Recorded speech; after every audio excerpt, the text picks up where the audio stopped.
Now, let's get straight into today's big news, the King's speech, and whether it will help the Tories win back voters.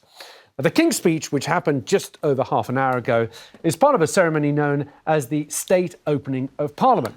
King Charles has laid out the political plans for the year ahead in a speech written by the government, we should say. Now, it's Charles's first speech as king and Rishi Sunak's first as Prime Minister. It included several new laws, including tougher sentences for murderers and more powers for the police. Let's have a listen. A bill will be brought forward to ensure tougher sentences for the most serious offenders and increase the confidence of victims. My ministers will introduce legislation to empower police forces and the criminal justice system to prevent new or complex crimes, such as digital-enabled crime and child sexual abuse, including grooming. Now, the speech also saw the eco-conscious king having to announce new gas and oil projects. This bill will support the future licensing of new oil and gas fields, helping the country to transition to net zero by 2050 without adding undue burdens on households. Alongside this, my ministers will seek to attract record levels of investment in renewable energy sources and reform grid connections. Well, the Prime Minister says that the speech represents his vision of a better Britain. But do you agree? And is it enough to persuade you to vote Conservative in the next election? Plus, was there anything in that speech that was missing for you? Something that you would have liked to have heard but didn't hear? Let's find out what you both thought. Esther, what did you think of the King's speech? I mean, overall, it was fine. The speech was a bit light on the economy, so there was no mention of tax cuts, which most Conservative voters have been screaming for. And there were a few kind of open goals, in a sense. I mean, you're talking about harsher sentences for criminals, but obviously there are not enough prisons, so where are you going to keep them? And there's also the question of, can judges exercise a certain level of discretion, which, that's the point of a judge. If you take away all the ability to exercise discretion, then you basically have an AI judge. You might as well literally have a piece of software that processes the case and then metes out a sentence, which is quite questionable. Obviously, I think the town hall salary is a bit pointless for local councils to have to hold a vote if they want to pay any officials more than £100,000. Meritocracy shouldn't be based on a popularity contest. That's my opinion. But I think overall, the issue with this speech is the Tories just lack the credibility. You may have all these great ideas, but they haven't been in power for well over 13 years. And people will be asking themselves the question, why haven't you done this before? And why should we trust you to do this now? And I understand the strategy of Labour, because at the end of the day, most people's issues with the Tory party is the fact that it doesn't seem like they're any decent bunch to actually trust and trust these policy ideas to actually fulfill or to come to fruition. And I say this, I'm an undecided voter. I naturally lean quite socially conservative, but I don't have enough faith in the Tories to believe that even if I do agree with most of this, it's going to happen. OK. Rishi Sunak has put out a tweet saying this King's speech symbolises a change for the economy, for society and for community. Tessa, what do you think? Well, I always love a government reboot in fancy dress, so God bless King Charles, first of all. All hail the new king.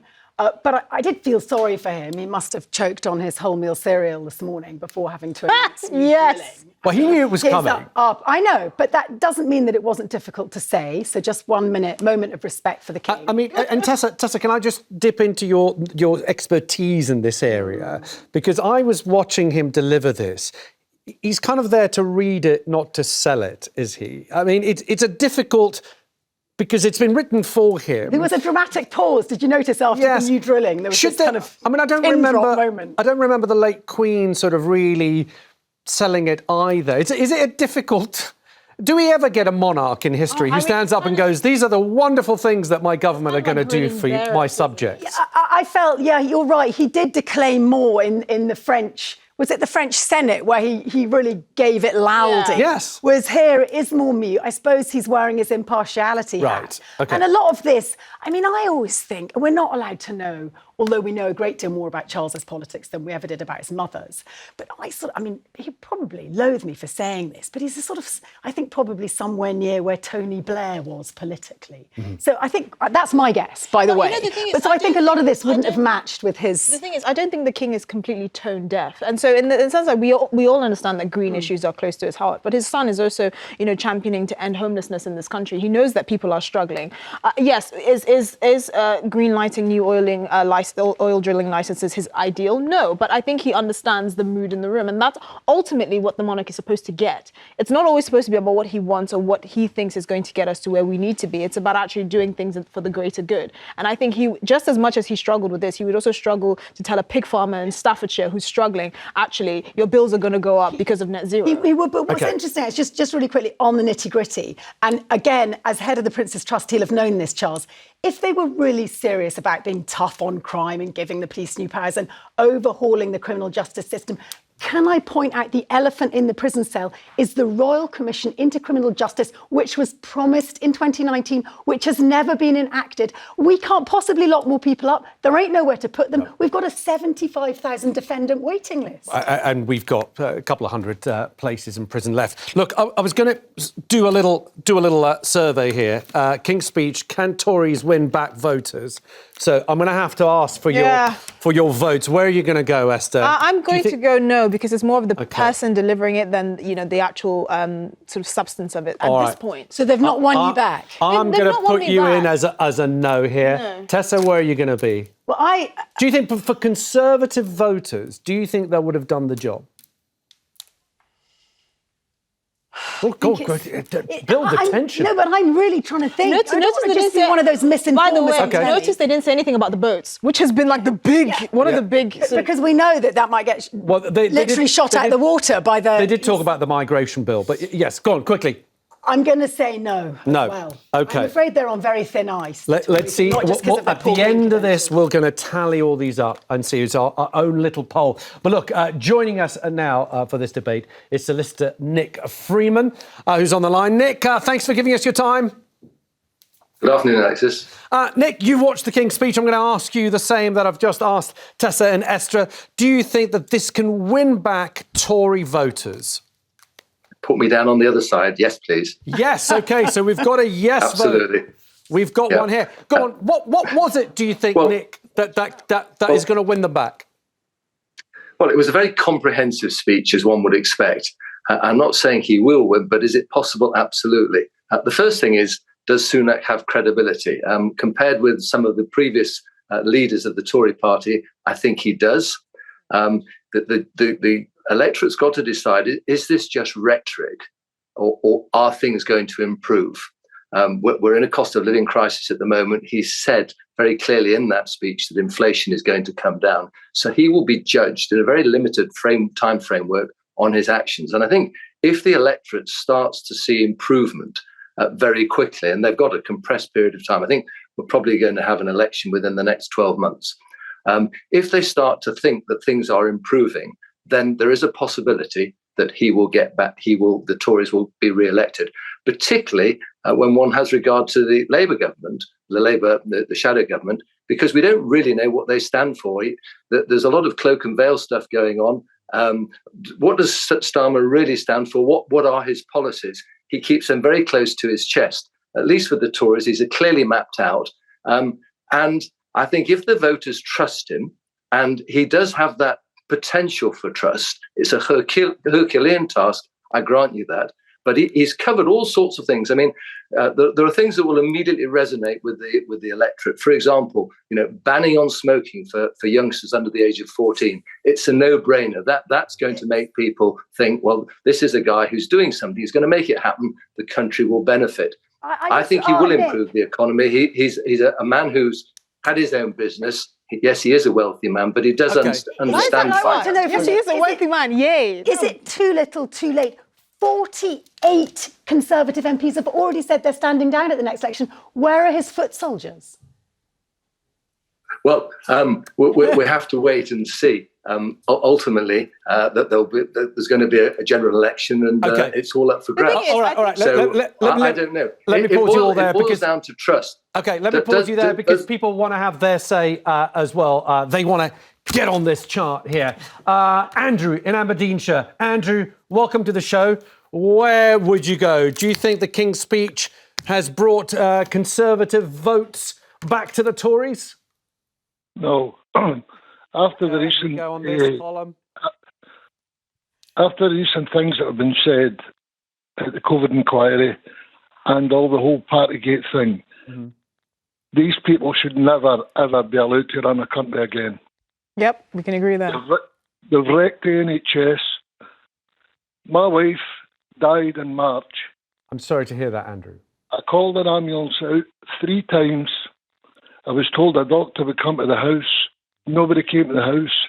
She was taken into hospital. She was 2 weeks in ICU and she died. They've ruined the NHS.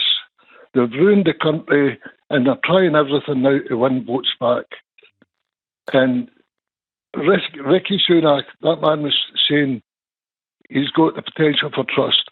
He was there during the whole Partygate thing, the whole COVID thing. He knew it was going on. He's irredeemable, this man. He Andrew, should never be in politics again. None of them. I want to ask Andrew. Thank you, Andrew. I'm only moving on because I want to get as many calls in as we can. And my condolences to you and thank you for getting in touch with the show. I suppose it is going to be, we've had now, how many? I've lost count, but we've had successive Conservative prime ministers trying to disassociate themselves from the governments that they were part of. We had Liz Truss did the same. I was part of this government, but I'm going to do things differently. Rishi Sunak was big part of the government, Chancellor, saying I'm going to do things differently. Can those work? What was interesting about Andrew's call, of course, he's in Scotland, where the NHS is overseen by the SNP, who have the exact same problem. Okay. Can Humza Yousaf separate himself from Nicola Sturgeon and that now? And we also have to remember the Labour Party. Every political party is a broad church. You know, no Conservative looks the same. And the same with the Labour Party. Look at Keir Starmer and the revolt he's facing over the sort of Israel-Palestine issue. We can't say that this is not going to be something that they're going to face within themselves. There are many factions within political parties. All right, let's see if we can get someone to agree with Nick, who's patiently waiting there for some support. Christine in East Sussex. Christine, where are you going to put your cross? And the yes or the no? Yes, please. The yes. What? Nick, you've got company. OK, so why do you think that this King's speech will have done well for the Conservatives and Rishi Sunak? Because he made it very concise and his thoughts are wanting to actually move our country forward into something better than it is now. OK, and Christine, how do you answer Esther's concern, which is Rishi Sunak was Chancellor, part of the Boris Johnson administration. Why do you believe, and the Conservatives have been in power for 13 years, why do you believe that he is going to change everything when there hasn't been much change in 13 years? He's been given a second chance to make a better deal. OK, a second chance to get a better deal. OK, Christine, thank you for that. Let's move on to another one. Azam in London. Azam, welcome to the show. Where are you going to put your cross? We're 3-2, we are. Where do you want to put it? Yes or no? No. Okay. I guessed it. Why? OK, Azam, why not? Why do you think the King's speech is not going to be enough for the Conservatives? Because the Tories have already done lots and lots of harm in relation to the Gaza and the Hamas conflict. And those there are people that sort of resign, and there'll be more to come. Right. I feel that the Muslims and the Christians and people who are totally against the war are very upset towards the heavy-handed actions by the Netanyahu government, and it amounts to genocide. So people are now concerned about how long. He has destroyed the hospital because he's probably found through the technology that there is a Hamas guy, soldier. OK, Azam, I'm going to leave it there. The line was a little bit unclear. I had a little bit of trouble hearing you. But Nick, the conflict in Israel and Gaza at the moment, is that going to... I mean, it was addressed in the King's Speech, offering support, also announcements of a Holocaust memorial as well. Is this something? Is this something that Rishi Sunak feels is very important for himself and his government? Of course, it's very important. It's very important for any government because the potential, if it's not handled correctly, could affect us all or will affect us all. So it needs to be handled with credibility, delicately. We need to get the right situation. Nobody wants war with any country. No one wants the loss of innocent people. But of course, the actions of Hamas, and I don't want to get into a political debate here, on the 7th of October was a declaration of war. Yeah. And Israel has a duty to make sure that this can't happen again. Okay. Israel doesn't want war with anybody, but at the moment, I think the Tories. Hold on. I think the issue is the Tories have to be careful with alienating moderate voices in the Conservative Party mainly. So we've seen Baroness Sayyidabaty, who is a Conservative, who has actually taken issue with the words of the Home Secretary in how she's addressed particularly Palestinian protesters, because there are many reasonable moderate people that actually do believe in this, who take a pro-Israeli stance, but believe that actually the best way to help the Israelis is to ameliorate the circumstances of the Palestinians. Okay. Now, the issue that the Tories have is not actually alienating those sensible moderate voices within the Conservative Party. It's a much harder bag, the Israeli-Hamas war, for the Labour Party. Okay. Oh, yes, of course. I want to get back to what people are saying at home. Let's take a couple of more calls. Christopher in Kidderminster. Christopher, welcome to the show. Where would you like to put your cross? On the yes or the no column? On the where? On the no side. On the no. I had him down as a yes. Okay. I don't know. They're playing some sort of bingo yes-no game over here. I don't know what's going on. Christopher, why are you unconvinced by what you heard on the King's Speech? Well, none of them convinced me very much because all they do is titivate around the edges, trying to garner in a few extra voters here and a few extra voters there. The whole system needs to be rebuilt from the ground up. We need to have proportional representation, and somebody has to have the gumption to sort out the House of Lords. It's a farce. Oh, yeah, we can agree there. Second biggest chamber in the world after the People's Republic of China. Looks pretty, unelected. though. Unelected. Floating. Second chamber, second biggest second chamber. Unelected chamber. Looks really pretty, though, on camera. Does that work? Well, the ermine. By the way, a lot of them wear nylon now. They don't actually wear real ermine. Okay. Christopher, thank you. Very good points, because we've got time for one more. Anne in Hertfordshire. Anne, welcome to the show. Where would you like to put your cross? Can Tories win back voters, yes or no, with the King's Speech? No. No. Oh, I've run out of space. No, you haven't. Why not, Anne? The Tories have brought the country to its knees, and I'm ashamed to be British at the moment because we're paying so much taxes. The NHS is on its knees, the country's on its knees, and we need someone to turn it around. The guy in the background, I think he could do a good job. Nick. Oh, you have a good Nick can do a good job. He needs to be our next Prime Minister. Oh, all right. Well, that ended on an unexpected note. Thank you, Anne. And Nick Freeman, our next Prime Minister, all hail. Thank you for joining us. Thank you for joining us as well, Nick. Look, final results. We've had 1, 2, 3, 4, 5, 6 no's and 2 yeses.